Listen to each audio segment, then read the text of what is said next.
Diagnosis तो सब। Sorry, हाँ जी, अब बताइए क्या कह रही हैं आप? मैम सही डायग्नोसिस, लेकिन मैम क्वेश्चंस बहुत ट्रिकी थे। जैसे मैम हमारे एक स्टेशन पे था कि एक पेशेंट है, प्रीवियस टू स्कार है, और ये इसकी थर्ड प्रेगनेंसी थी जिसमें इसका प्रेगनेंसी हुआ है ना। सॉरी, मैं जरा सबको म्यूट कर रही हूँ ताकि आपकी आवाज क्लियर हो। आप अपने आप को अनम्यूट कर लेना। जी जी, सभी है।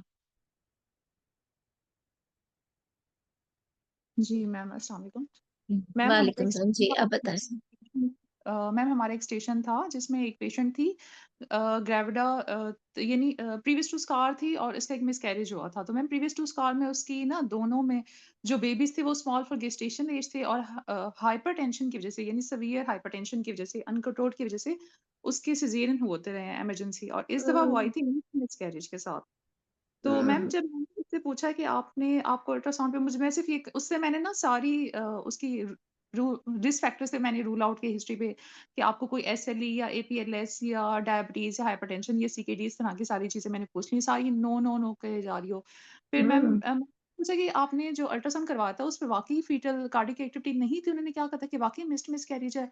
तो मैम वो हम्म, कहती कि नहीं, तो उन्होंने बताया था मेरी मोलर प्रेगनेंसी अंगूरी हमल है। हम्म, और मैम उस स्टेशन पे दरअसल हमारी अपनी हाउस ऑफिसर बैठी हुई थी। तो वो कहती कि मैडम ने मुझे कहा था अगर किसी ने तुमसे स्कैन की रिपोर्ट माँगी या हिस्टोपैथोलॉजी की रिपोर्ट माँगी तो तुमने बताना है कि मोलर प्रेगनेंसी है, अदरवाइज़ तुमने नहीं बताना। तो मैम जिसकी डायग्नोसिस ठीक हो गई है। तो उसका तो पूरा स्टेशन उड़ गया। देखो, बात ये है कि स्टेशन उड़ने वाली तो बात नहीं होती, नहीं है वो तो। It's all about your approach. It's वही मैं हमेशा ये कहती हूँ कि एग्जाम एक्चुअली आपका मॉक है, whatever you are doing in clinic. जब क्लिनिक में पेशेंट आती है और हमें कोई पहले से तो नहीं आके बता देती ना कि उसे मोलर है या नहीं है। अगर कोई पढ़ी लिखी है तो वही, या कुछ थोड़ी अक्लमंद है, वही बता सकेगी ना कि उसे मोलर है। तो what we normally do is that, पूरी हिस्ट्री वगैरह लेके हमारे जहन में तो यही आ रहा है ना कि मिसकैरेज है बिकॉज ऑफ प्रॉब्ली थ्रोम्बोफिलिया या एपीएलएस या कुछ ऐसा। मोलर का तो ऑफ कोर्स, जैसे भी अब सविया ने कहा कि कोई सोच भी नहीं सकता। तो again then we definitely get an ultrasound done to confirm कि ये मिसकैरेज है या नहीं। और उस अल्ट्रासाउंड पे क्लैरिटी से आ जाता है कि वेदर इट्स ब्लाइटेड ओवम या फिर ये मिसकैरेज है या ये मोलर है या ये क्या है। तो कोई ऐसी बड़ी बात, कोई बात नहीं। अगर पेशेंट बताया ना, पेशेंट डायग्नोसिस पेशेंट की तरफ से आने के ऊपर तो हम कभी वैसे भी डिपेंड नहीं करते ना, क्लिनिक पे भी या ओपीडी में भी। डायग्नोसिस तो हम वैसे भी अपना बनाते हैं। मैम बाकी सारे स्टेशन, हमारा डे 1 था मैम, तो सारे स्टेशन इतने ईज़ी हाँ, थे, एग्जाम लेकिन में हाथ पांव फूल जाते हैं कि ये एक तो molar itself is a difficult topic, और फिर ऐसा पेशेंट जिसके प्रीवियस इस तरह की प्रॉब्लम्स रह चुकी हैं, definitely she must be having chronic hypertension या कोई रिस्क फैक्टर फॉर एनी, जैसे ऑटोइम्यून डिजीज या कुछ ऐसा। और उसके बाद मोलर भी ऊपर से हो जाए तो ऑफ कोर्स हाथ पांव एग्जाम में फूल सकते हैं। लेकिन अदरवाइज वैसे फूलने वाली बात नहीं है, जो आप फिर मोलर की लाइन पे से मैनेज करें। मैम मैनेजमेंट तो कर ली थी, उसके बाद बता दी सारी मैनेजमेंट, इवन कि ये भी बता दिया कि इन केस ऑफ अगर बीटा एचसी राइजिंग ट्रेंड में आता है आपके फॉलो पे तो हम हाँ, कीमो सोचेंगे, सारा बताया। हाँ, तो कोई ऐसी बात नहीं है तो गुड। नहीं, बस वो एकदम से अनएक्सपेक्टेड डायग्नोसिस पे हाथ पांव फुलाने वाली बात ही नहीं है। ठीक है, और कोई एक्सपीरियंस, कोई क्वेश्चन, कोई ऑड सा स्टेशन? मैम एक और स्टेशन पे पेशेंट आई हुई थी कि उसको ना 1 ईयर से एम हो रही है, 34 ईयर हम्म, फीमेल है। और उसके बाद मैम जब और ऑन एंड ऑफ बीच में कहीं कहीं स्पॉट लग जाता है, जस्ट स्पॉट, हम्म, इवन कि उसको पैड भी नहीं रखना पड़ता। तो मैम मेरे ज़हन में तो फर्स्ट डायग्नोसिस ये थी कि इसकी प्रीमेच्योर ओवेरियन इनसफिशिएंसी होगी, तो मैंने उससे सारी उससे सिम्पटम्स पूछ लिए कि उसको हॉट फ्लैशेस वगैरह कुछ भी नहीं है। फिर मैंने मैडम से एग्जामिनर से कहा कि मुझे एफएसएच लेवल चाहिए, तो वो कहती नॉर्मल है। हम्म, और मैम फिर अब मुझे अब समझ नहीं आ रही थी अब मैं इसमें क्या पूछूँ? तो फिर मैंने वैसे ही पूछा अच्छा कोई और मसला? तो कहती सर में दर्द होता है, जिससे फिर मैंने पूछा अच्छा तुम्हें ब्रेस्ट डिस्चार्ज होता है? तो कहती जी। मैम वो प्रोलैक्टिनोमा का सेशन था। हाँ, देखो एक चीज, ये पेशेंट है सेकेंडरी इम्यूनोरिया का, राइट? बड़ा आसान जी। टॉपिक है सेकेंडरी इम्यूनोरिया में। एक बड़ी, एक छोटी सी टिप मैं आपको बताती हूँ। एक तो होता है कंप्लीट इम्यूनोरिया होना ना, यानी कि बिल्कुल उसको स्पॉटिंग भी ना हो। तो जी, वो तो चलो सेकेंडरी एमेनोरिया ऑफ कोर्स साल से कम का टाइम और साल के बाद होता है कि आप एक्सपेक्ट भी करो कि उसे she is going towards menopause. वो भी तब जबकि बिल्कुल स्पॉटिंग भी ना हो। अव्वल तो पेशेंट को स्पॉटिंग हो रही है तो एक तरह से वो प्रॉपर वो अलिगोमेनोरिया हो सकता है, वो एमेनोरिया का तो केस ही नहीं है। लेकिन अगर सेकेंडरी एमेनोरिया का भी केस है तो आपने उसके अंदर दो चीजें रूल आउट करनी है। देखो, या तो वो होगा प्रीमेच्योर ओवेरियन फेलियर जिसकी तरफ आपका माइंड गया, या वो होगा पीसीओ, या वो होगा एशरमैन। ठीक है ना? अगर तो पेशेंट स्पॉटिंग उससे हो रही है बीच में या किसी भी मेडिसिन से विड्रॉल हो रहा है तो उसमें प्रीमेच्योर ओवेरियन फेलियर और एशरमैन रूल आउट हो गया। ठीक है ना? वो फिर पीसीओ का पेशेंट है, फिर वो या तो पीसीओ है या हाइपरप्रोलेक्टिनोमा या हार्मोनल इम्बैलेंस या समथिंग एल्स लाइक दैट।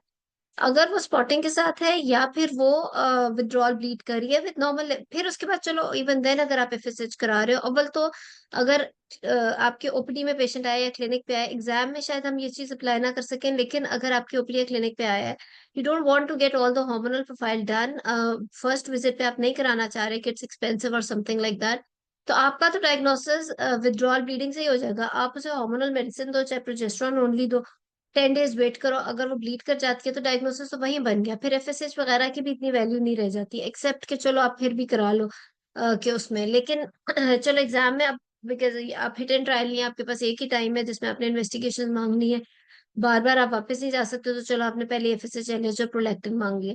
तो ऐसी पेशेंट जो स्पॉटिंग जिसको हुई या फिर जो विथड्रॉल ब्लीड कर गई, तो जो मैंने आपको तीन डायग्नोसिस बोले, जब हम फ्लो चार्ट बनाते हैं अगर सेकेंडरी एमेनोरिया का, तो उसके अंदर हम एक तरफ एरो बना रहे होते हैं पीसीओ या हार्मोनल इम्बैलेंस, एक तरफ एरो बना रहे होते हैं प्रीमेच्योर ओवेरियन फेलियर, और एक तरफ हम एरो बना रहे होते हैं एशरमैन, राइट? अगर तो वो विथड्रॉल ब्लीड कर गई या वो स्पॉटिंग थोड़ी बहुत हो गई तो फिर तो वो है पेशेंट पीसीओ का। अगर वो किसी सूरत ब्लीड नहीं करी तो फिर रूल आउट करें एशरमैन और दूसरी चीज प्रीमेच्योर ओवेरियन फेलियर, फिर आपके सवालात हॉट फ्लैशेस और उस तरफ जा सकते हैं। तो इसलिए आपका जो फर्स्ट डायग्नोसिस है ना, अब एग्जाम के अंदर बहुत ज्यादा मैटर करता है कि आपका सीक्वेंस क्या है क्वेश्चनिंग का, कि आपका आप अपने डायग्नोसिस के हिसाब से सवाल कर रहे हो। अगर अगर आपने पहले हॉट फ्लैशेस और वो चीजें पूछना शुरू किया, इसका मतलब है कि आपका माइंड ज्यादा पहले गया प्रीमेच्योर ओवेरियन फेलियर की तरफ, हालांकि पेशेंट को स्पॉटिंग भी हुई है। तो आप उससे पहले और चीजें पूछे, फिर देन हाइपर प्रोलेक्टिनीमिया का अगर वो केस है तो प्रोलेक्टिन तो और भी बहुत सारी सिचुएशन में ज्यादा होता है ना, कुछ मेडिसिन का इफेक्ट होता है एक्सेट्रा एक्सेट्रा, तो आपने उस चीज को भी थोड़ा सा रूल आउट करना होता है। अस्सलाम वालेकुम मैडम। अस्सलाम वालेकुम जी। मैडम मेरा भी डे वन पे जो है ना एग्जाम था, ये हाइपरप्रोलेक्टिनिमिया की तरफ लेकर गई थी केस। मतलब एग्जामिनर ने, रोल प्लेयर बैठी हुई थी तो उन्होंने जो है ना हिस्ट्री पे, मतलब जैसे ये प्रीमेच्योर ओवेरियन इनसफिशिएंसी या थायराइड पीसीओज, इन सारे इनके फीचर्स एक्सक्लूड करके ना, वो उन्होंने हिस्ट्री में खुद बताया था कि मुझे सर दर्द रहता है, मैं उनकी दवाइयाँ लेती हूँ। फिर जब इन्वेस्टिगेशंस पे हम पहुंचे तो उन्होंने कहा था कि LHFSH ये सारी नॉर्मल बताई थी, प्रोलैक्टिन 280 बताया था, तो पेशेंट सिम्टोमेटिक थी। तो मेरा भी यही केस था, तो मैंने MRI मांगा था। MRI पे जो हम्म। है ना उन्होंने बताया कि लेस देन 5 mm का जो है ना पिट्यूटरी एडिनोमा है। अच्छा। अब वो फिर ठीक है। उस पे मैनेजमेंट पूछ रही थी कि इसको मेडिसिन देंगे सर्जरी करेंगे, ये सारे हम्म। बाकी जो मोलर वाला सिनेरियो था ना, उसमें भी रोल प्लेयर का स्टेशन था। उन्होंने बस प्रेजेंटिंग कंप्लेन पे जो है ना, मैंने उसी पे फोकस किया था कि पेशेंट आई क्यों है हमारे पास, क्योंकि उस पे सिनेरियो कुछ ऐसा था। प्रीवियस हिस्ट्री में दो डॉक्टर है, FGR हाइपरटेंशन की वजह से उसके सिजेरियन हुए। सिनेरियो में कोई सच कोई पॉजिटिव फाइंडिंग नहीं थी, बस ये 2 वीक मिस्ड मिसकैरेज जो था ना, उस पे लेके मैंने पूछा था कि कोई आपको ब्लीडिंग, कोई पेन, डिस्चार्ज, वट एवर, कोई तो नहीं, बस मुझे कोई कंप्लेन नहीं है। रोल पे ले रहे थे, मेरी कोई शिकायत नहीं है, बस मैं आ गई हूँ आपके पास। तो बस ये एक क्वेश्चन जो था ना पूछने पे कि आपका जो प्रेगनेंसी का मवाद था उसका टेस्ट हुआ है, उस पे उसने बताया कि मुझे मोलार है। फिर एग्जामिनर में बीच में बताया था कि हाँ इसका कंप्लीट मोलार था। उस पे मोलर। क्वेश्चन ये, ठीक जी है। जी, हम्म। कंप्लीट क्वेश्चन उनके यही थे कि भाई मुझे मजीद आगे इलाज की जरूरत पड़ेगी, या फिर जो है मुझे अब क्या करना पड़ेगा, प्रेगनेंसी में कब करूं, ये सारे क्वेश्चन थे उसमें। वो ये आफ्टर मोलर पोस्ट मोलर जो मैनेजमेंट होती है वो, बिल्कुल ठीक है। तो बाकी बात वही है कि सिंपल टॉपिक वाला तो क्वेश्चंस या सिनेरियोज नहीं थे उसमें, एक दो ऐसी एक्स्ट्रा चीजें एडेड थी जो कि कंफ्यूज कर सके। तो मैडम। जी शान से वेलकम सर। मैम ये प्लीज हेलो। हाइपोप्रोलैक्टिनिया का हमें हाँ कराइएगा। मैडम, मुझे ये समझ में नहीं आ रहा, ये प्रोलेक्टिनिमिया के कोर्सेज जो केस डिस्कस हो रहा है उसके अंदर कोरियो का आ रहा है क्या, या ये अलग ही ये नहीं, अलग ही? ये दो केसेस अलग हैं of course.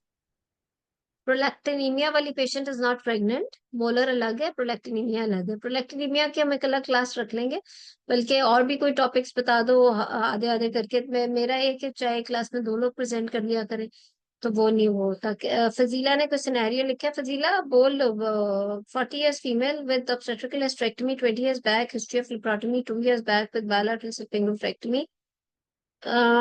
Okay. Histopathology, no malignancy, now again come with recurrent mass. ये भी कोई सिनेरियो था फजीला जी, इसमें क्या प्रॉब्लम हुई? जी मैम, ये एक सिनेरियो था, इसमें हिस्ट्री पूछनी थी उसके एग्जामिनेशन पे, लेकिन हिस्टोपैथ पे फाइंडिंग्स में थी प्री मैच्योर पेरेंट्स को हिस्टेरेक्टमी हो चुकी थी, तो इसमें हिस्ट्री में मुश्किल हो गई थी मुझे कि मैं इसमें अब क्या पूछूं रिकरेंस में। उसने एग्जामिनर्स की फाइंडिंग्स तो बात की बात है, हिस्ट्री डिस्कशन दूसरे स्टेशन पे था। प्री मैच्योर ओवेरियन फेलियर में जो हिस्टोपैथ उन्होंने बायलेटरल सल्फेंजोफरेक्टमी हो चुकी है, उसके बाद भी इसको रिकरेंस में, तो वो क्या हो हम्म, सकता था? या तो देखो, ऑप्स की सब टोटल। ऑब्वियसली ये अगर क्लिनिकल प्रैक्टिस में भी देखा जाए तो this is not an easy scenario. एक पेशेंट जिसकी पहले हिस्टेरेक्टमी हो गई, उसके बाद 2 साल पहले उसकी एक और लिप्रोटमी हुई फॉर द बायलैटरल सल्फिंगोफ्रेक्टमी, और now she is here with another mass. अब जो लगता है, देखो, अगर डीडी बनाना शुरू करें तो इट कैन बी एंडोमेट्रियोसिस और it can be some post operative adhesions, inflammatory mass या नॉन गायनोकोलॉजिकल मैस, ठीक है। उसके अलावा और कोई तीसरा चौथा हो नहीं सकता रीजन। जैसे कि आपने कहा कि हिस्टोपैथोलॉजी भी हुई थी last time and it was not malignant, और वो ओवरीज वैसे ही निकल चुकी हैं, तो डेफिनेटली वो जब वो नॉन मैलिग्नेंट मैस के लिए ओवरीज निकली हैं तो फिर उसी मैस की रिकरेंस तो I don't think so, because it was non malignant. जो रिकर हो सकता है वो एंडोमेट्रियोसिस है, या फिर वो इन्फ्लेमेटरी मैस बन जाता है बिकॉज ऑफ एडहेजन्स और वो सारा कुछ, तो वो हो सकता है। तो गायनी से रिलेटेड तो यही हो सकता है, उसके अलावा ऑफ कोर्स नॉन गायनोकोलॉजिकल कोई भी मैस हो सकता है। तो इस पॉइंट ऑफ व्यू से आप लेके चल सकते हो। मैडम ये जो पेशेंट थी ना, हमारा शार्ट केस था गायनी का, तो इसमें हम्म आई गेस हिस्ट्री जो है ना पेशेंट ने डिफरेंट दी है, क्योंकि जो मुझे लग रहा था, या फिर आगे चल के जो हमारा एग्जामिनेशन बल्कि इन्वेस्टिगेशन मैनेजमेंट का लिंक था ना दूसरा स्टेशन, हम्म तो उस पे भी एग्जामिनर ने शायद किसी को सीरस एडिनोमा बताया, सिस्ट एडिनोमा बताया, मुझे म्यूसिनस सिस्ट एडिनोमा बताया था, आई स्टिल रिमेम्बर। एक और भी स्पॉट था बायोप्सी की हमारा। रिपोर्ट पे, जी मैडम, जी जी तो जी। बायोप्सी की रिपोर्ट पे सीरस हो या म्यूसिनस सिस्टेडिनोमा है तो नॉन मैलिग्नेंट ही ना। हाँ मैडम, अल्ट्रासाउंड पे भी सारे फीचर मैलिग्नेंसी के बताए थे, और पेशेंट ने खुद ने पहले बताया था कि मेरी एक साइड की जो है ना वो सिस्ट निकली थी।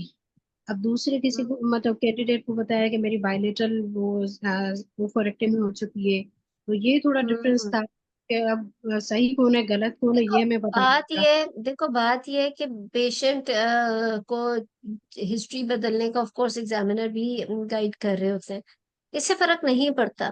पेशेंट आपको कहे कि मेरी 2 साल पहले भी बायलैटरल सल्फिंगोफ्रेक्टमी, हमने तो मान लिया ठीक है नॉन मैलिग्नेंट थी, हमने रिपोर्ट देख भी ली कि वो नॉन मैलिग्नेंट थी, पेशेंट ने कहा मेरी दोनों ओवरीज भी निकल गई हुई है, लेकिन हमने आगे तो इवैल्यूएशन करानी है ना। इस वक्त हमने पेशेंट की बात मान के आगे चलना है कि वो बायलैटरल फ्रेक्टमी हो चुकी है और नॉन मैलिग्नेंट था, तो probably can be endometriosis or it can be inflammatory mass etc etc. However, very less likely कि कोई ओवेरियन टिश्यू बच गया हो जिसके ऊपर अब malignancy हो गई हो, लेकिन 40 years में जिसकी पहले भी malignancy नहीं निकली, अब निकले या ना निकले वो भी अजीब सी बात है जब ओवरीज भी निकल गई।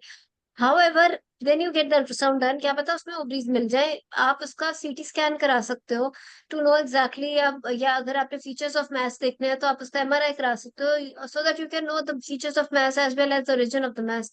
इस तरह का केस जिसमें पहले इतनी सर्जरीज हो चुकी हुई है और इसकी इतनी एनाटॉमी डिस्टॉर्टेड है, जिसमें ultrasound is not also reliable के ओरिजिन ऑफ मैस क्या है, तो उसके अंदर आप प्रॉपर इवेल्युएशन के बाद and then if you think that the mass is showing something, complex mass है, वेस्कुलरिटी है, एटसेट्रा एटसेट्रा, तो बट पेशेंट कह रही है उसकी बायलैटरल सल्पिंगोफ्रेक्टमी हो चुकी है, फिर भी आप उसके ट्यूमर मार्कर्स कराओगे, यू नेवर नो कि ओवेरियन टिश्यू कुछ रह गया हो या उसकी ना हो यो बायलैटरल, उसकी यूनिलैटरल हुई हो।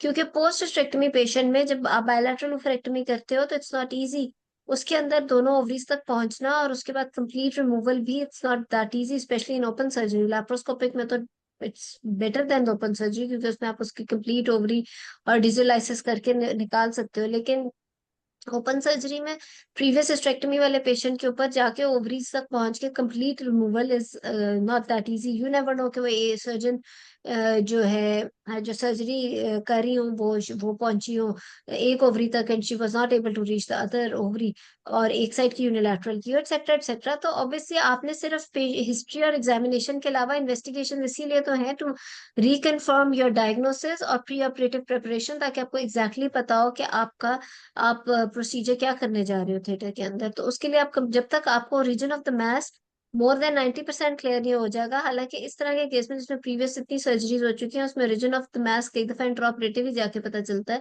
तो तब तक जब तक आपको पता ना हो तब तक आप बहुत ज्यादा उसको वो नहीं कर सकते, मैम तो क्लैरिटी इसमें से नहीं कर हमने सकते।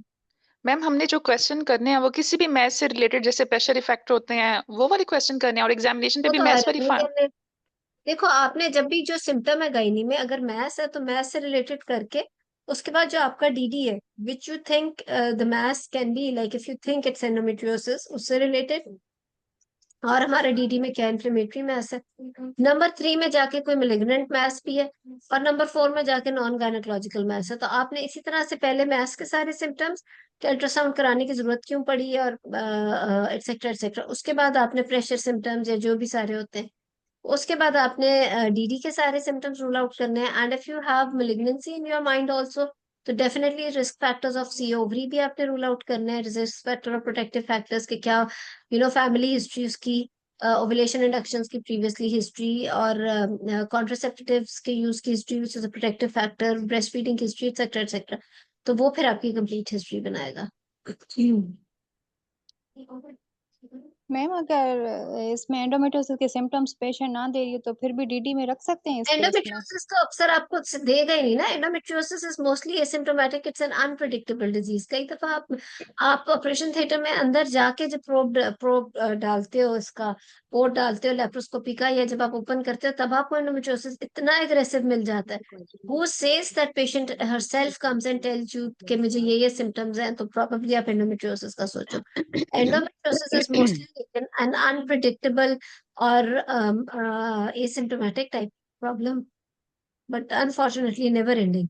अगर किसी पेशेंट की हिस्टेक्टमी और बीएसओ भी हो जाए तो भी, और फॉर एंडोमेट्रियोसिस तो भी उसके अंदर रिकरेंस का चांस रहता है। अस्सलाम वालेकुम मैम। वालेकुम सलाम। मैम ये पूछना था, अगर उसकी बायलेटरल मतलब सेल्फ एंजियोग्राफी भी हो गई है और हिस्टेरेक्टमी भी हो गई है, और वो ड्यू टू नॉन मतलब कोई एंडोमेट्रियोसिस का काज ना हो, किसी और वजह से हुई हो, तो फिर भी हम उसको एंडोमेट्रियोसिस को हम डीडी में रखेंगे? रखेंगे, जैसे पेशेंट डीडी में मेरा तभी कोई रखेंगे। एंडोमेट्रियोसिस नहीं, अच्छा फिर भी रखेंगे?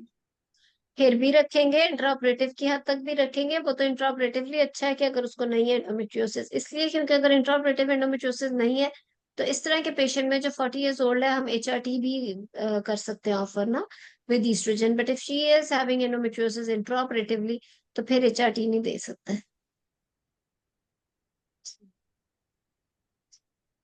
अच्छा मैम ये बताइएगा, जो प्रोलेक्टिनोमा में जैसे हम पहले केस डिस्कस किया तो उसका 280 उन्होंने लेवल दिया, तो जैसे हम कहते हैं कोई मतलब एडिनोमा कोई भी पिट्यूटरी का ट्यूमर होता है तो उसमें जो ज्यादा लेवल्स बढ़े हुए होते हैं, लाइक थाउजेंड्स में होते हैं, तो 280 पे भी हम एमआरआई मांगेंगे उनसे, क्योंकि ये आपने फिर अच्छा उसमें दूसरे क्वेश्चन किया। Causes. I was also thinking on the same line, but इसके अंदर आप देखो कि काफी कि प्रॉपर सिम्टोमेटिक पेशेंट है। चलो मेंस्ट्रुअल साइकिल जो इफेक्ट हुई लेकिन उसका निपल डिस्चार्ज वगैरह भी है, तो इस वजह से अगर आप मांग भी लो तो देर इज नो हार्म। लेकिन इसके कुछ हार्ड एंड फास्ट रूल्स हैं, वी नीड टू, मैं एक दफा खुद भी जरा स्टडी कर लूँ, और अगर किसी के पास इससे रिलेटेड कोई आर्टिकल या कुछ स्टडी है तो वो भी ग्रुप में शेयर कर दें या मुझे शेयर कर दें, मैं ग्रुप में कर दूंगी, तो फिर we can discuss it in detail in the next class. उसकी वजह यह है कि इसके अंदर कुछ हार्ड एंड फास्ट चीजें हैं, ब्लैक एंड व्हाइट है ये चीज के एग्जैक्टली कि क्या हो तो क्या करना है, क्या हो तो। लेकिन वही बाप वाली बात मेरे माइंड में भी ये चल रहा था कि 280 के ऊपर एमआरआई जो है मांग लेना थोड़ा सा वो है, मुझे कंट्रोवर्शियल लगा, बट पेशेंट वाज सिम्टोमेटिक, सो देख सकते हैं, I think so. Yes ma'am, क्योंकि ड्यूअर्स में भी इस तरह से करके लिखा हुआ है कि जो हंड्रेड्स में लेवल्स आती हैं तो आप फिर एडिनोमा की तरफ नहीं जाओगे। लाइक आप सोचोगे कोई फिजियोलॉजिकल काज, कोई पीसीओ, कोई और चीज एग्जैक्टली, देखें। अगर बिल्कुल। थाउजेंड्स में फिर आप देखें माइक्रो एडिनोमा हो सकता है या फिर मैक्रो पिट्यूटरी का एडिनोमा हो सकता है। हम्म। तो बिल्कुल वो हमें देखना होगा, ये स्टडी करके अगली क्लास में डिटेल में डिस्कस कर लेंगे। ठीक है मैम, थैंक यू। हेलो, अस्सलाम ओके। मैं वालेकुम एक मैम। और सिनेरियो था फीकल स्वेलिंग का भी रखिएगा क्लास। इसका फीकल स्वेलिंग 50 इयर्स की फीमेल थी और उसको जो है ना कंप्लेन थी कि फीकल स्वेलिंग मतलब क्लॉथ्स पे फीकल स्टैनिंग हो रही है हम्म। और ये जरा उसको टाइप कोई मतलब करके हिस्ट्री। भेजो सिनेरियो, इसके ऊपर चैट के ऊपर, मुझे समझ नहीं आ रहा आप क्या कह रहे हो। ओके मैं आपको भेज रही हूँ। अच्छा, soiling not swelling, it's soiling, okay fine, I understand now. Okay ठीक है, मुझे लगा आप कह रहे हो फीकल स्वेलिंग, नहीं नहीं नहीं। सोइलिंग। ठीक है ठीक है। जी मैम। अच्छा हाँ, फिर आगे बोले। फिर मैम उसमें कोई मतलब सर्जिकल कॉज का हमने पूछा, कोई सर्जरी हुई हो, कोई वो भी नहीं था और ऑब्स्टेट्रिक हिस्ट्री का भी कोई ऐसा नहीं बताया। फिर वो मैं तो नहीं पहुंची मगर फिर बताया कि न्यूरोजेनिक हो सकता था, न्यूरोजेनिक कॉज हो Yes, सकता था। neurogenic. It was actually a case of fecal incontinence, in other words, right? Yes yes ma'am. है ना? सो फीकल देखो, यस जहां भी यस इनकॉन्टिनेंस होता है, फ्रैंकली सर्जिकल या फिजिकल कॉज से पहले न्यूरोजेनिक कॉज आती है।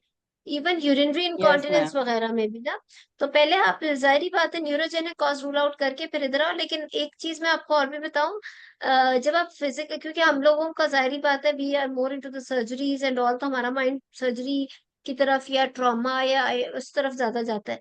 लेकिन ये जो फीकल इनकॉन्टिनेंस है ये भी हो सकता है, and then there can be a very unknowingly fistula भी बन सकता है, जिसमें पेशेंट को रिकरिंग अब्सेस या इन्फेक्शन होती रही हो और पेरिनियल उसका फिस्टुला ट्रैक बन के फीकल इनकॉन्टिनेंस हो रही हो। I have actually seen one patient like that also.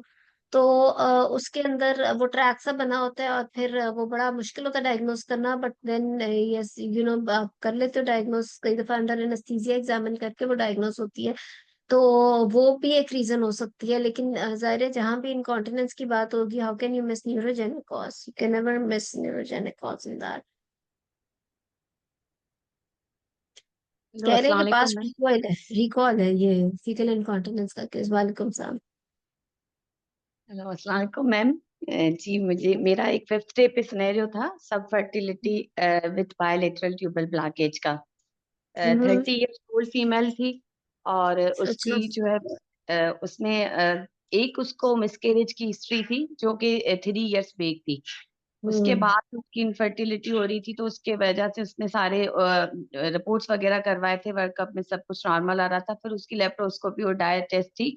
जो सिनेरियो हम्म। रिटर्न में लिखा हुआ था वो ये था कि patient came for infertility workup and her laparoscopy and diet test was done and it shows the bilateral tubal blockage. Now counsel the patient regarding diagnosis and management options. तो इससे रिलेटेड मतलब वो लेप्रोस्कोपी की report उन्होंने अपने पास अभी रखी हुई थी, पेशेंट ने अपने पास, वो अभी उस वक्त दे नहीं रहे थे। तो मैंने ये सिनेरियो पे लिखा हुआ था तो उसके अकॉर्डिंग हिस्ट्री तो मैंने ली थी कि जो भी ट्यूबल ब्लॉकेज के काजेज हैं तो उसमें कोई भी रिस्क फैक्टर आइडेंटिफाई नहीं हो रहा था, ना इन्फेक्शन की कोई हिस्ट्री आ रही थी, ना एंडोमेट्रियोसिस से रिलेटेड था, मेंस्ट्रुअल रेगुलेटरी सब कुछ ठीक था। सिर्फ सुपरफिशियल डिस्पेरिना की हिस्ट्री दे रही थी, ना डिस्मेनोरिया थी, मतलब एंडोमेट्रियोसिस नहीं लग रहा था। इवन टीबी का मैंने पूछा था तो कोई ऐसा रिस्क फैक्टर आइडेंटिफाई नहीं हो रहा था। तो उसमें मुझे यही थोड़ा मसला हो रहा था कि मैं हिस्ट्री लेने बैठ गई तो लेप्रोस्कोपी की रिपोर्ट मुझे थोड़ा लेट मैंने मांगी। तो उसमें हिस्ट्री से मुझे समझ में नहीं आ रहा था इस पेशेंट उसकी फिर हमें हिस्ट्री में रिलेटेड टू लेप्रोस्कोपी जो ट्यूबल ब्लॉकेज उन्होंने दे दिया, तो फोकस वही क्वेश्चन लेने हैं, या थ्रू आउट टोटल हिस्ट्री जो भी हम लेते हैं कि क्या क्या रीजन हो सकते हैं, हस्बैंड की हिस्ट्री, क्वाइटल हिस्ट्री, तो वो सारी चीजें हम अगर पूछ रहे थे तो मेरा टाइम हिस्ट्री में वेस्ट हो गया, जो मैं मैनेजमेंट ऑप्शंस पे इतना डिस्कस करने का मुझे टाइम नहीं बचा था, क्योंकि एक पेशेंट एक वो भी हिस्ट्री दे रही थी कि देखो, एक इसका मिसकैरेज हुआ है। एग्जाम के लिए ये बड़ा ट्रिकी क्वेश्चन, ट्रिकी सिनेरियो है अगर समझा जाए तो। सुनने में it seems to be a very easy situation कि पेशेंट की कॉज दी हुई है सब या फर्टिलिटी मैम, के, नीड टू मैनेज है, but it is a very tricky tricky situation. बिल्कुल ये डॉक्टर महेश्वरी ने जो बात की है, शी इज वेरी राइट। अब देखो, अब बात ये कि पेशेंट हु इज ओनली 30, मतलब she is a young patient actually, और she sitting in front of you with bilateral tubal blockade, और आपको एज अ गायनोकोलॉजिस्ट पता है कि you will be offering her IVF, right? और 30 ईयर ओल्ड को direct IVF offer करना हमारे मुल्क में with it's getting expensive every other day, you know, it's not very easy. IVF का मतलब ये है कि आज आईवीएफ होगा तो हर बच्चा आईवीएफ होगा, and then you never know कि आईवीएफ से होगा भी कि नहीं। और ट्यूबल ब्लॉकेट मींस कि there is no way back, मतलब अब होना ये आईवीएफ है। तो इसमें आपने दो चीजें तो अच्छी की कि आपने हस्बैंड की हिस्ट्री जरूर ली, बिकॉज जाहिर बात है आईवीएफ भी तब होगा ना जब हस्बैंड की भी रिपोर्ट में कुछ होगा, तो आप तभी उसे ऑफर करोगे। दूसरी एक अच्छी बात यह कि आपने कॉजेज ऑफ ट्यूबल ब्लॉकेट देखा, इसलिए क्योंकि अगर उसे टीबी है तो जाहिर बात है आप उसे डायरेक्ट आईवीएफ या किसी फर्दर मैनेजमेंट ऑफ फर्टिलिटी पे नहीं भेज सकते जब तक कि उसका टीबी रूल आउट ना हो जाए या मैनेज ना हो जाए, या उसकी और कोई वजह ट्यूब ब्लॉक होने की, क्योंकि शी इज पैरा 0+1, एक मिसकैरेज है उसका, यानी कि उसने कंसीव तो किया था ना, तो फिर क्या ऐसा हो गया कि उसकी ट्यूबें बंद हो गई? प्रॉबेबली डीएनसी हुई, प्रॉबेबली कोई सेंडिंग no ma'am, इन्फेक्शन थी, ma'am, स्कैन पे I bacteria, also asked for कोई कॉज नहीं how थी, this miscarriage. अनएक्सप्लेन्ड। ओके, कोई वजह भी नहीं निकली।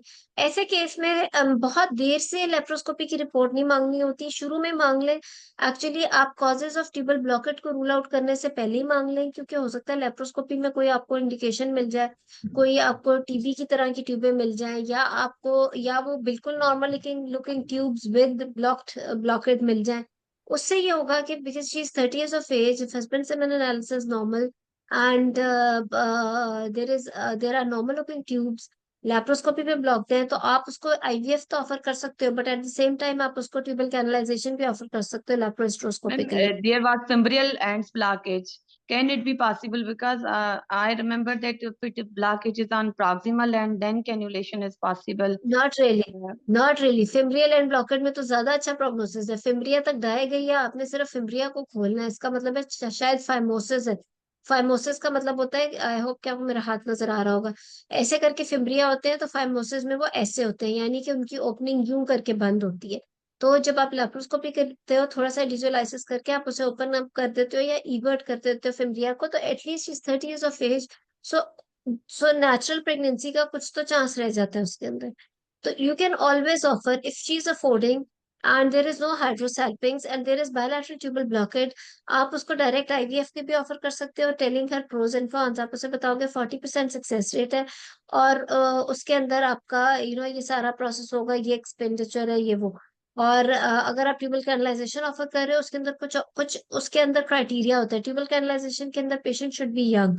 अगर पेशेंट पहले ही 35-38 ईयर्स से अबव है, उसका वेरिएंट रिजर्व कम साइड पे है, तो फिर आप उसको हिट एंड ट्रायल पे नहीं रखते, फिर आप ट्यूबल ब्लॉकेट कैनलाइजेशन करके उसके बाद आईयूआई और वो नहीं करते। इससे बेहतर है कि जितना उसके पास टाइम है वो डायरेक्ट आईवीएफ की तरफ जाए।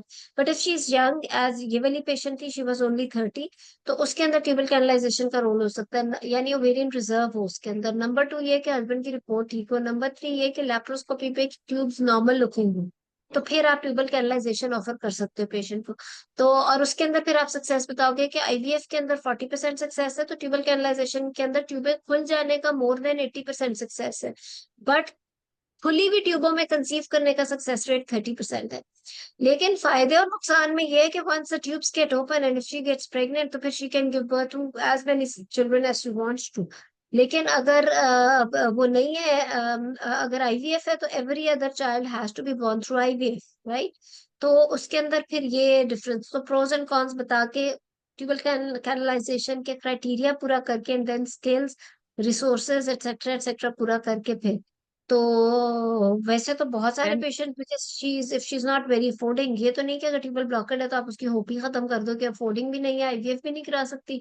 ट्यूबल ब्लॉकेट भी है, but she is only 30 and tubes are normal looking, husband semen analysis normal, क्योंकि उसके पास 8 से 12 लाख नहीं है कि वो जाके आईवीएफ कराए। चलो जी, होप ही खत्म, ट्यूबे ही बन जाओ जी, घर बैठो या अडॉप्शन करो। It's not like that. Tubal canalisation की offer is not a very bad offer for this patient जी। ये मैंने नहीं दिया था ऑप्शन, मैंने मैम मैं आईवीएफ डिस्कस किया था पेशेंट से, उसके बाद तो बैल बच गई थी। अच्छा, इसमें इन्वेस्टिगेशन अगर लेप्रोस्कोपी पे आ गई है ट्यूबल ब्लॉकेज, पेशेंट ने अगर बताया है कि मैंने पहले वर्कअप करवाया था वो सब नॉर्मल आया, तो मुझे सारी इन्वेस्टिगेशन मांगनी थी ना, क्योंकि सीमेन एनालिसिस मैंने मांगा था। पेशेंट के ठीक पास है। पूरा वो पेपर्स ज्यादा पड़े हुए थे, तो मुझे लगा कि सारा वर्कअप मैं देख लूं। आईवीएफ से पहले भी पेशेंट की ओव्यूलेशन ठीक है, सब कुछ ठीक है।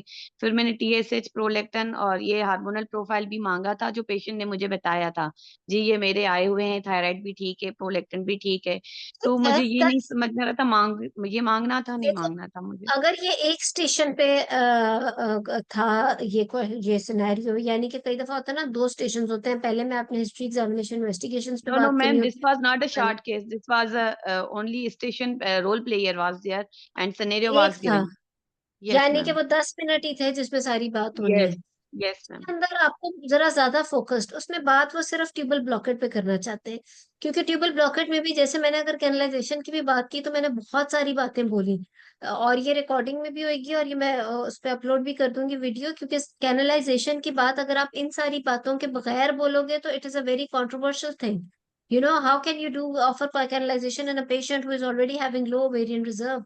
उसके पास तो टाइम ही नहीं है, वो तो डायरेक्ट आईवीएफ पे जाए। या how are you offering it to the patient who has got tuberculous वाली ट्यूब, यानी उसकी गॉल स्टिक ट्यूब या वो जो ट्यूबरकुलस वाली ट्यूब है, तो वो फिर आप उसके अंदर कैनलाइजेशन क्या करोगे? या प्रीवियस लिप्रोटमी के साथ एडिशंस वाली ट्यूब है, उसके अंदर क्या कैनलाइजेशन का फायदा? तो मैंने इसलिए ये सारी बातें बोली कि किस किस में कैनलाइजेशन का फायदा हो सकता है, और ऑप्शन है ना, कैनलाइजेशन वर्सेस आईवीएफ, आप उसे ऑफर कर सकते हो। तो इसके अंदर अगर उसकी ट्यूबल ब्लॉकेट उन्होंने दे दी भी है तो ठीक है, आप क्विकली पूछ लो कि कोई और वजह तो नहीं, थायराइड और etcetera etcetera, but if her periods are regular then there is no harm, no point in going into much details of the hormonal profile.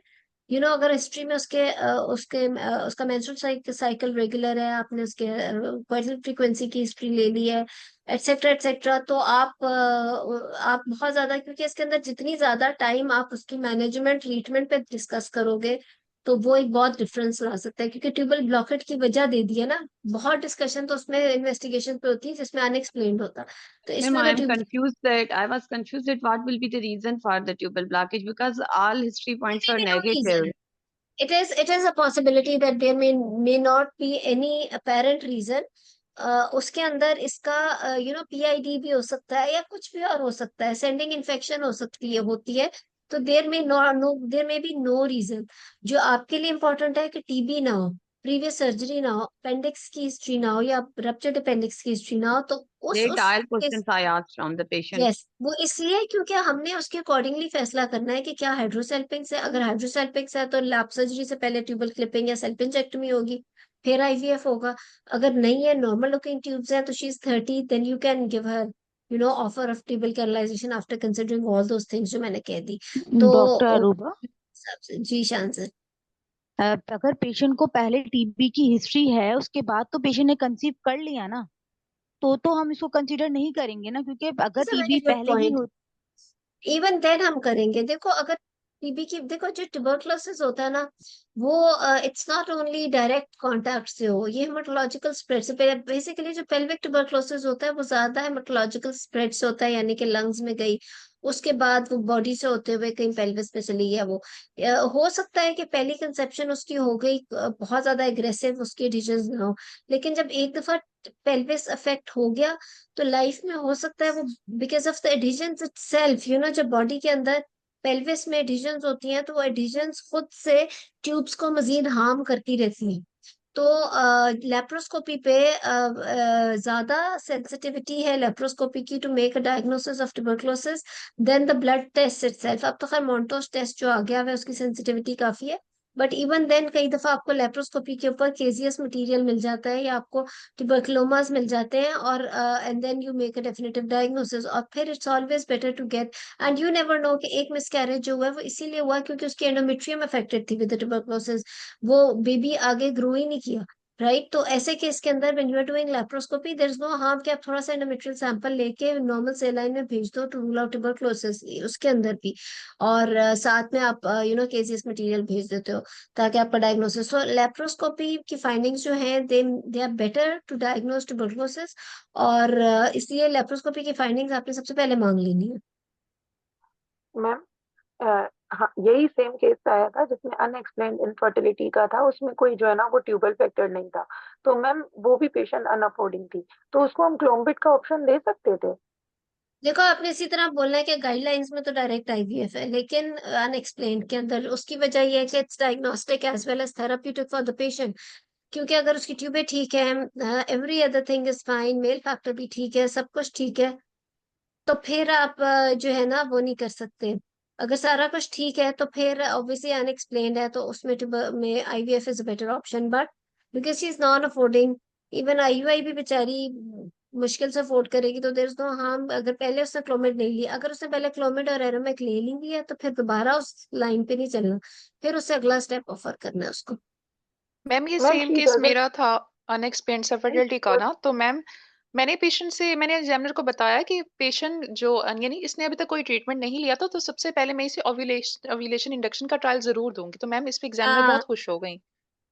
नहीं बिल्कुल मैम, ठीक है। मेरी वो बिल्कुल भी भी कुछ ट्रायल नहीं। से पहले आपने बताना है कि गाइडलाइन में आईवीएफ है, but because she is like उससे कुछ और मैनेजमेंट नहीं ली हुई, डायरेक्ट आईवीएफ के ऊपर भेजना मैम और एक्सेट्रा एक्सेट्रा। मैम उसने मैनेजमेंट भी कोई नहीं ली हुई थी, मैंने जब क्लोम्बिट का ऑप्शन दिया तो एग्जामिनर वाज नॉट हैप्पी। हाँ तो लेकिन आपने इनफर्टिलिटी में ये बात याद रखनी है कि आपने उस पॉइंट से शुरू करना है जहां तक वो पेशेंट मैनेजमेंट ले चुकी हुई है। अगर वो पहले ओव्यूलेशन इंडक्शन लेके आई है आपके पास, तो you can never take her back to the same thing. आपने शी अगला डजंट। स्टेप लेना है, बेशक वो नॉन अफोर्डिंग हो। आपने कहना है कि 6 महीने की ओव्यूलेशन इंडक्शन एरोमेक लेकिन ठीक तरह ली है उसने, चाहे बेशक फॉलिकुलर ट्रैकिंग भी हुई हो। अगर उसकी फॉलिकुलर ट्रैकिंग नहीं हुई, उसने हैप्पैज़र्ड ली है विदाउट एनी मॉनिटरिंग, तो फिर आप ऑफर कर सकते हो उसको ओव्यूलेशन इंडक्शन के। मैं देखूं तो सही कि इसका फॉलिकल भी बन रहा था या नहीं बन रहा था, क्या पता क्लोमिड या एरोमेक से ना बन रहा हो, और उसके बाद आपको एक्चुअली उसको इंजेक्शन देके फॉलिकल बनाने का चांस हो और फिर आप वो ट्राई कर सको। तो अगर उसने प्रॉपर ली भी ovulation induction, then you can never take patient back to the same management, you have to take a next step which can be IUI और इस तरह का। मैम व्हाट ठीक अबाउट है। The adoption ma'am, we can straight forward give her the option for the adoption. देखो दो तीन चीजें हैं, ये मैं आपको असल लाइफ की भी बात बता रही हूँ जब आप क्लिनिक पे बैठे होगे या आप अपने वार्ड में बैठे होगे, और ये मैं आपको एग्जाम की भी बात बता रही हूँ, दोनों में सेम चीजें अप्लाई होनी है। दो तीन चीजें हैं, adoption, surrogacy, donor egg, donor sperm. ये चार वो चीजें हैं जो आपने बहुत सोच समझ के पेशेंट को ऑफर करनी है। ये वो बातें हैं जिसका मतलब ये है कि and you know there is nothing in the world that can treat you. हमारी सोसाइटी में ये चार चीजें बोल देना किसी पेशेंट को, चाहे जिस मर्जी वो बैकग्राउंड से बिलोंग करे, वो एक थोड़ा सा उसको उसके लिए थोड़ा परेशानी वाली बात हो जाती है कि हम उसे कहें कि you have to go for adoption, you have to go for donor egg और डोनर स्पर्म और सरोगेसी। ठीक है, ये आपने तब बोलनी है जब वाकई इंडिकेटेड हो। आप उसके अलावा जो है ना एक अनएक्सप्लेन इनफर्टिलिटी को नहीं बोल सकते भाई वो कर ले आईवीएफ की ट्राई करे जितने मर्जी, वो आईयूआई कर सकती है। क्योंकि क्योंकि हमारे कंट्री में देखो हर जगह के कल्चर की डिफरेंसेस होते हैं, और सोच हर एक की डिफरेंट होती है। हमारे जो सोसाइटी और कल्चर की एक सोच है उसके अंदर offering adoption means कि there is no treatment in the world that can help you. Maybe it's absolute azoospermia or maybe it's a MRKH syndrome जिसमें हम कहें कि जी आप surrogacy की तरफ चले जाओ because the uterus is absent, या फिर जिसके अंदर कोई congenital anomaly of uterus ऐसी है कि बस एक छोटा सा हॉर्न बच गया, बड़ा हॉर्न निकल गया because of rudimentary horn, और अब उसके अंदर it's impossible and you say that आप surrogacy पे चले जाओ, या प्रीमेच्योर ओवेरियन फेलियर हो गया तो आप उसमें कहो कि डोनर एग। बाकी आप रिलीजियस उसकी रिसर्च आप खुद कर लें, but medically this is a possibility which is not done in our country but in other countries it's done. आप रिसर्च करके you can go ahead, but there is a treatment like this available. तो आपने हर एक में जिस exam में तो अगर आप इस तरह बोल दोगे, हालांकि आगे रास्ता मौजूद होगा तो वो तो फिर और भी बड़ा ब्लंडर है ना। एक्चुअली रियल लाइफ में शायद इससे बड़ा, इनमें ज्यादा बड़ा ब्लंडर है। तो आपने जो है ना उस चीज का वो करना है कि इस तरह से ये 4 ऑप्शंस जो है ना सब फर्टिलिटी में तब बोलनी है जब बिल्कुल लास्ट मैनेजमेंट हो।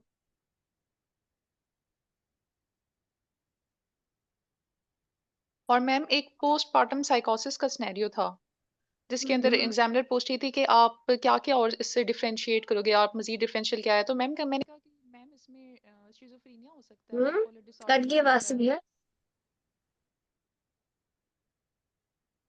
मैम वो उसमें जो पोस्टपार्टम साइकोसिस वाला सिनेरियो था उसमें मैम वो जो एडनबर्ग वाला स्केल है उसके सारे जो है ना वो हमने पॉइंट्स रूल आउट किए थे मैम, ठीक ए है। टू जी जो मैम वो सारे थे ma'am. Examiner was again asking what else you want to exclude, तो ma'am all ma'am after all that exclusion even she was asking what else you want to exclude, तो ma'am I was clueless that what else I want to exclude more. देखो अब इसके अंदर जो भी आपके DD का वो सिनेरियो या तो मुझे बताओ और इसका बताओ आपने क्या क्या डीडी रूल आउट किया तो प्रॉब्ली हम उस बात तक पहुंच जाए। Ma'am I am telling you ma'am, I am ask मैंने पूछा ma'am what do you feel, do you feel not to laugh, not to enjoy, not to do you regret, do you have anxiety, do you have fear, do you feel burden, do you feel not to sleep, or do you feel sad, do you feel harm yourself, do you feel cry? And ma'am ma'am उसमें मैंने ना previous साइकोसिस की history भी ली, यानी previous जो है ना वो साइकोलॉजिकल प्रॉब्लम्स की हिस्ट्री भी ली, और प्रीवियस जो पोस्टपार्टम साइकोसिस है उसकी भी हिस्ट्री ली। Ma'am she again was asking what else you want to exclude, तो ma'am after these 10 points I मैंने 2 मोर पॉइंट्स भी एक्सक्लूड किए, तो ma'am what else you want to ask, I was clueless. Hallucination, suicidal attempt ऐसा कुछ तो नहीं? Ma'am hallucination, suicidal attack वो भी मैंने पूछे थे। मैम मेरे सिनेरियो पे तो मुझे रोल प्ले बता रही थी कि हेलुसिनेशन भी होती हैं, और मैम उसकी एक्चुअली ना ट्रॉमेटिक बर्थ हिस्ट्री थी और उसका स्टिल बर्थ हो गया था और वो उसका फर्स्ट बेबी था, और लेकिन हमारे एंटीनेटली पास जो उसको डिप्रेशन था। तो मैंने मैडम को बताया कि मैम उसी की उसमें कॉम्प्लिकेशन है कि पेशेंट जो एंटीनेटल डिप्रेशन में थी तो वो साइकोसिस में कन्वर्ट हो गई है। चैट पे बड़े अच्छे डीडी लिख रहे हैं, लोगों को भी आप देख लें सारे।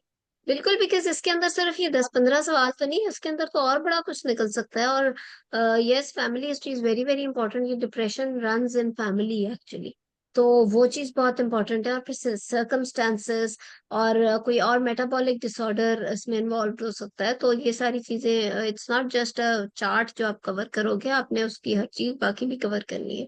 ये बड़ी जबरदस्त डीडी सारी चैट पे पढ़ लें, वो लिखी हुई है। ठीक मैम है उसके मैम, इन-लॉज भी सपोर्टिव नहीं थे ना, और उसका हस्बैंड इतना केयरिंग नहीं था, तो तो मैम वही ना एग्जामिनर तो सेटिस्फाई हो गई थी। हाँ, उसके अंदर देखो जो क्वेश्चंस आपने बोले वो तो एक थ्योरेटिकल चार्ट है, लेकिन उसके अलावा भी there are many other things. सबसे पहले तो बहुत बड़ी इंपॉर्टेंट बात होती है जिसकी फैमिली हिस्ट्री ऑफ डिप्रेशन होना।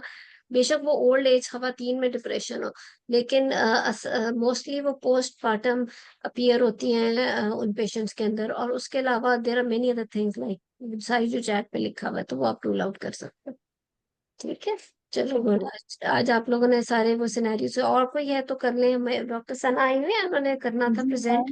मैम। जी तो मैम। वैसे ही सना मैम बड़ा एक दो दिन इनफर्टिलिटी की बड़ी चीजें डिस्कस हो गई। जी मैम, तभी मैं चुप मैम एक थी। दो दिन और क्यूरीज पे ही कर लें प्लीज क्लास, तो थोड़े कुछ जरूर कॉन्सेप्ट करते क्लियर हो रहेंगे, जाए। बिल्कुल ठीक है।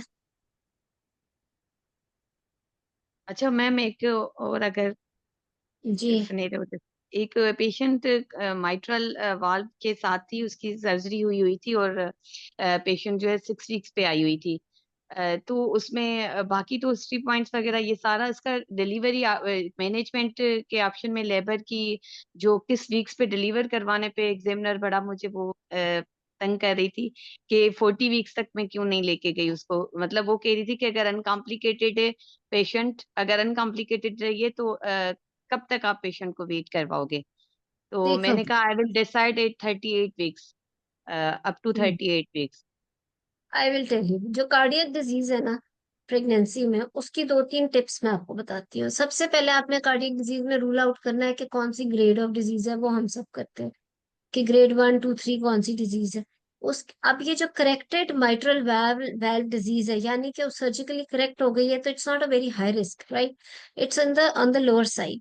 But she is a cardiac patient, उसका जो सारा प्रोटोकॉल होगा वो कार्डियक पेशेंट वाला होगा, बेशक वो लो रिस्क कैटेगरी है, ठीक है। तो अब द थिंग इज के अब आपने डिसाइड करना है कि किस टाइम पे जाके आपने इसको डिलीवर करना है।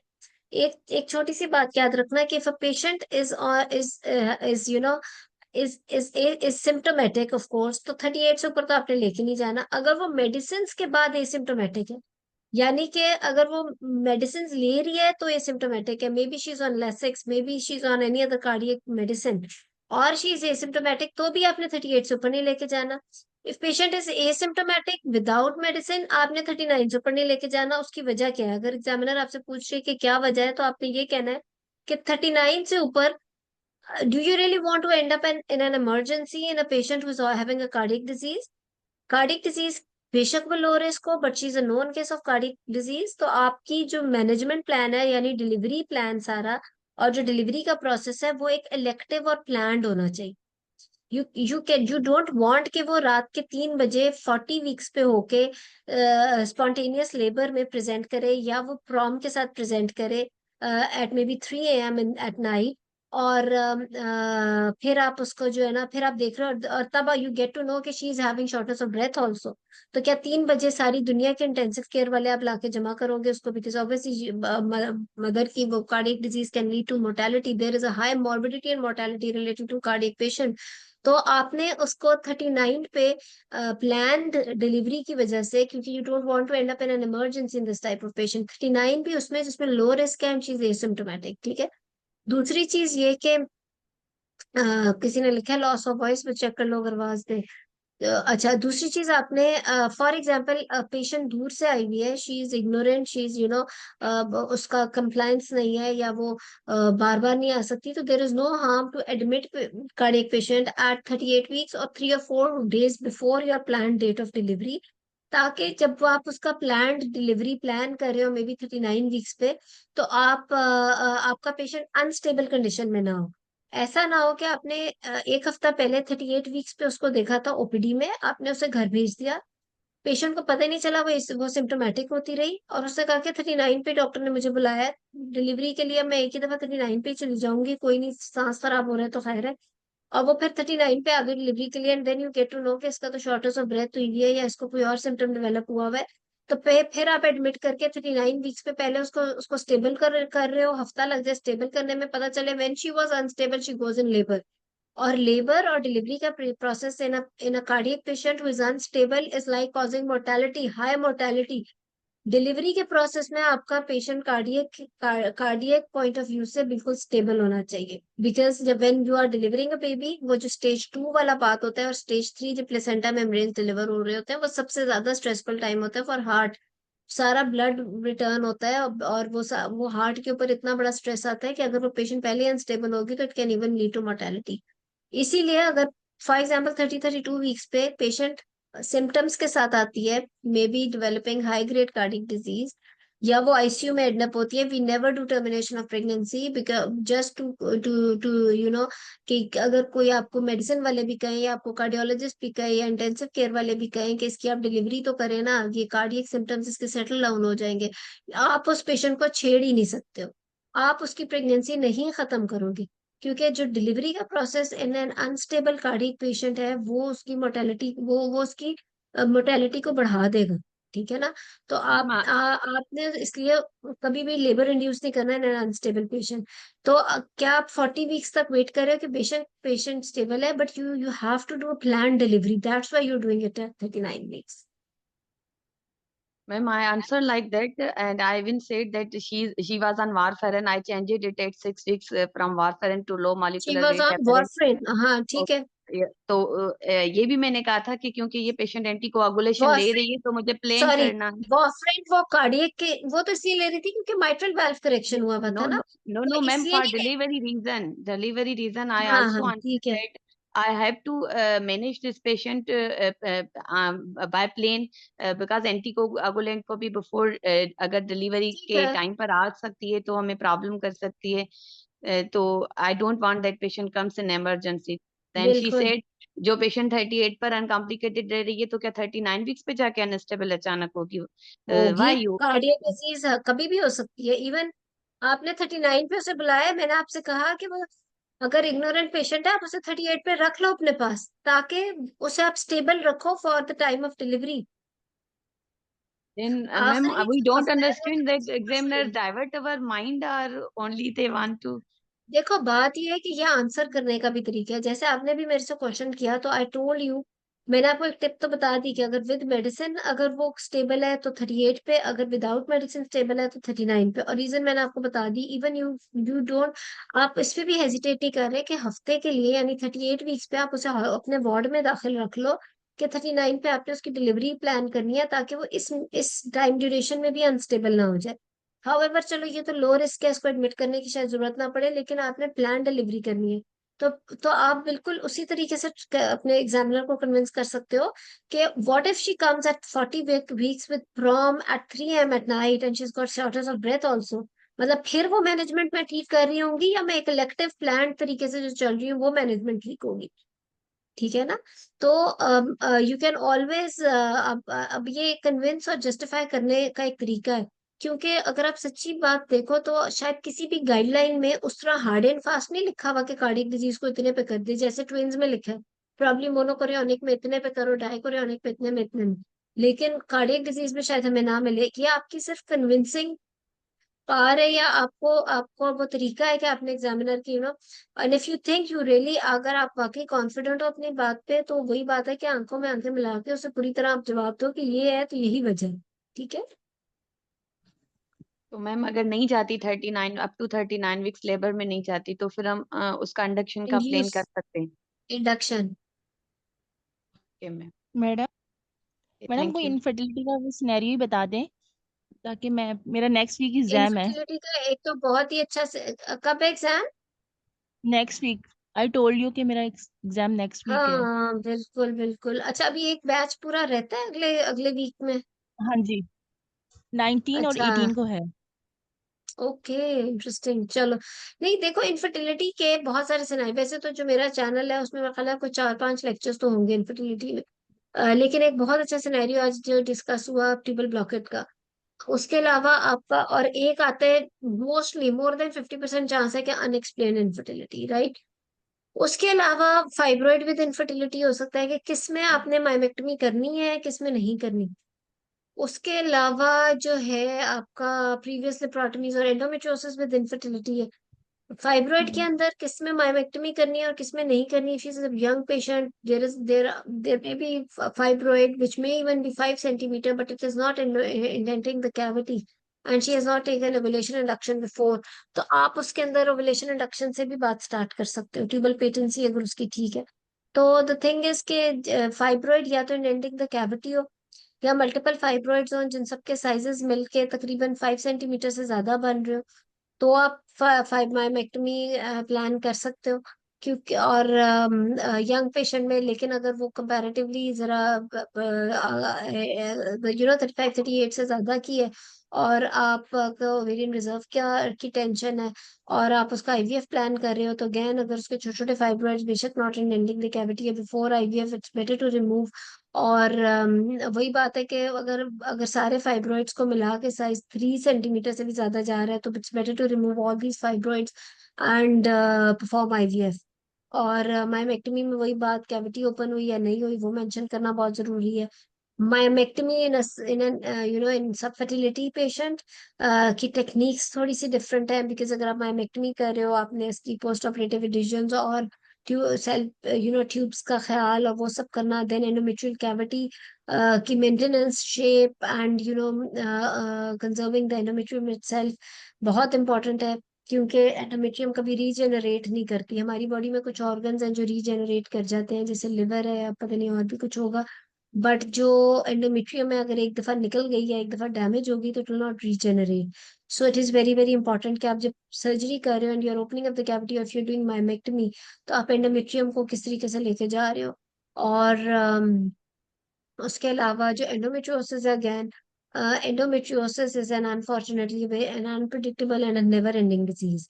सो उसके अंदर कई दफा एग्रेसिव एंडोमेट्रियोसिस में भी पेशेंट कंसीव कर जाती है और कई दफा माइल्ड एंडोमेट्रियोसिस में भी वो कंसीव नहीं कर रही होती।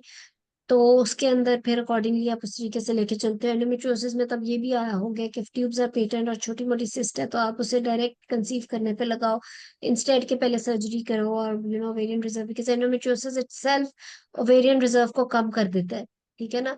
तो इस तरीके से मैम एक जी। लास्ट क्वेश्चन है, when we say that unexplained infertility, it means we rule out the ovulation disorder. Then what's the advantage of ovulation induction in unexplained infertility? यही तो गाइडलाइन कहती है कि अनएक्सप्लेन का मतलब ये है कि ओवुलेशन भी सब कुछ रूल आउट हो गया। इसलिए तो वो कहते हैं कि आप डायरेक्ट आईवीएफ करें, क्योंकि आईवीएफ के अंदर when you are having an ovum follicle, अच्छा फॉलिकल बना, आपने एग रिट्रीव किया, आप उस एग की क्वालिटी को भी माइक्रोस्कोप में स्टडी कर रहे हो, आप स्पर्म्स की क्वालिटी को भी स्टडी कर रहे हो, आप उनकी फर्टिलाइजेशन को भी स्टडी कर रहे हो। तो आपको हर लेवल पे, इसलिए तो मैंने कहा कि अनएक्सप्लेन में IVF is diagnostic as well as therapeutic, क्योंकि माइक्रोस्कोपिक लेवल पे आप हर स्टेज उसकी देख रहे हो कि कहाँ पे क्या एग की क्वालिटी। कई दफा फॉलिकल्स इतने अच्छे स्कैन पे 12 फॉलिकल बने, लेकिन जब माइक्रोट्यूबल का टाइम आया तो पता चला कि सिर्फ 2 गुड क्वालिटी एग्स थे। क्यों? क्योंकि बाकी जो है वो एम्प्टी फॉलिकल्स थे, ठीक है। अल्ट्रासाउंड हमें फॉलिकल बताता है, एग नहीं दिखा रहा, the follicle has should have that egg inside. आपको फॉलिकल का साइज तो मिल जाएगा, but that size does not necessarily mean के उसके अंदर अच्छा एग भी है। तो आपने सुना होगा कि 12 फॉलिकल्स बने लेकिन 2 अच्छे एग रिट्रीव हुए, या फिर एक भी नहीं हुआ। तो आप जब आईवीएफ कर रहे होते हो तो you are studying the quality of egg, you are studying sperms, you are studying the fertilisation. जब वो फर्टिलाइजेशन हो जाती है तो भी आप सुनते होगे कि 6 एम्ब्रियोज बने जिनमें से 2 गुड क्वालिटी एम्ब्रियोज थे, राइट। सो आप हर चीज माइक्रोस्कोपिक लेवल पे स्टडी कर रहे हो, उसके बाद वो एम्ब्रियो इम्प्लांटेशन हो रही है। तो अच्छा, अनएक्सप्लेन्ड इनफर्टिलिटी के अंदर ये भी कहा जाता है कि there is some problem in the fertilisation, embryo ही नहीं बनता, फर्टिलाइजेशन के लेवल पे प्रॉब्लम है। इफ गर्ल, अनएक्सप्लेन्ड इनफर्टिलिटी वाले कपल में अगर गर्ल की शादी आप कहीं और कर दो, बॉय की कहीं और कर दो, तो दे में कंसीव वेरी इजिली। वो कहीं उनका फर्टिलाइजेशन के लेवल पे प्रॉब्लम आ रहा होता है, उस स्पेसिफिक स्पर्म और एग का, कि they are not making an embryo, etcetera etcetera. So IVF के लेवल पे आप एग क्वालिटी से लेके फर्टिलाइजेशन के प्रोसेस से लेके एम्ब्रियो क्वालिटी, इम्प्लांटेशन, हर चीज स्टडी कर रहे होते हो। तो इसलिए कहते हैं कि अनएक्सप्लेन इनफर्टिलिटी में diagnostic as well as therapeutic IVF का प्रोसेस जो है, ठीक है। मैम जी। जैसे फाइब्रॉइड है, मतलब मल्टीपल फाइब्रॉइड है, लाइक 5-6 का, तो हम लोग इनफर्टिलिटी वाले पेशेंट में हम लोग जीएनआरएच एगोनिस्ट नहीं देते ना, क्योंकि वो क्लीवेज प्लेन। ठीक है। हम्म। ठीक है, फिर।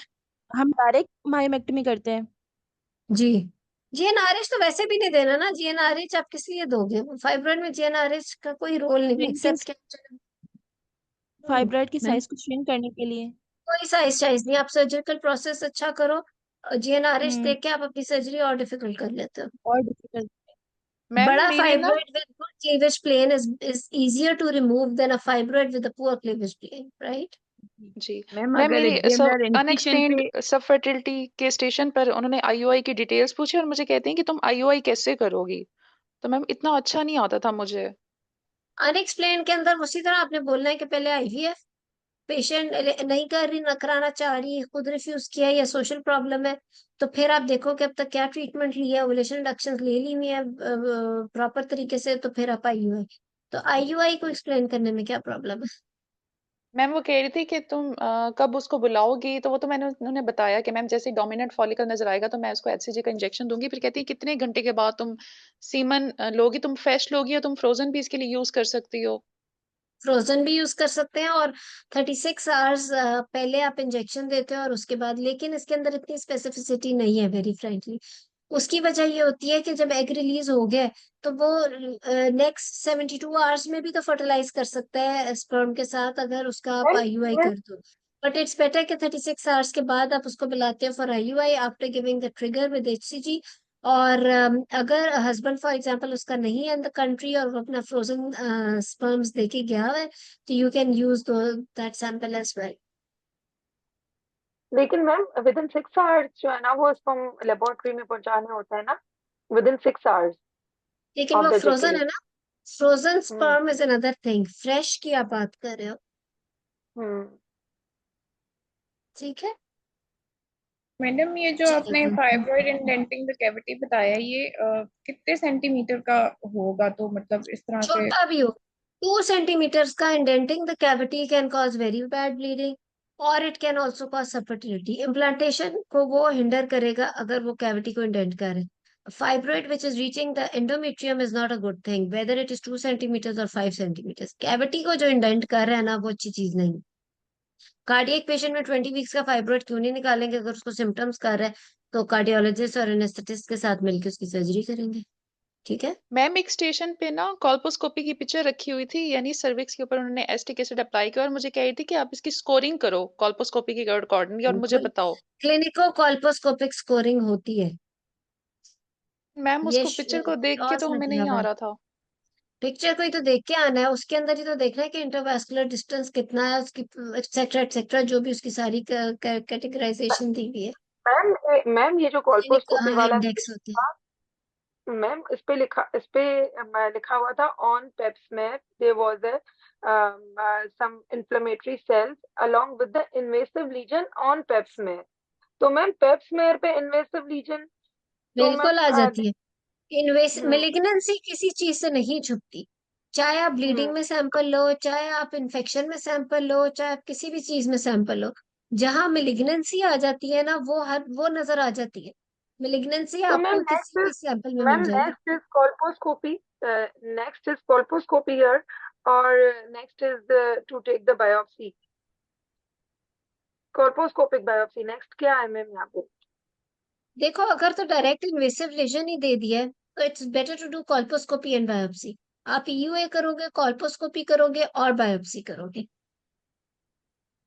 ठीक है, तो फिर मैम इसमें जो है ना वो हम कॉल्पोस्कोपी पे जो है वो एसिटिक एसिड करेंगे।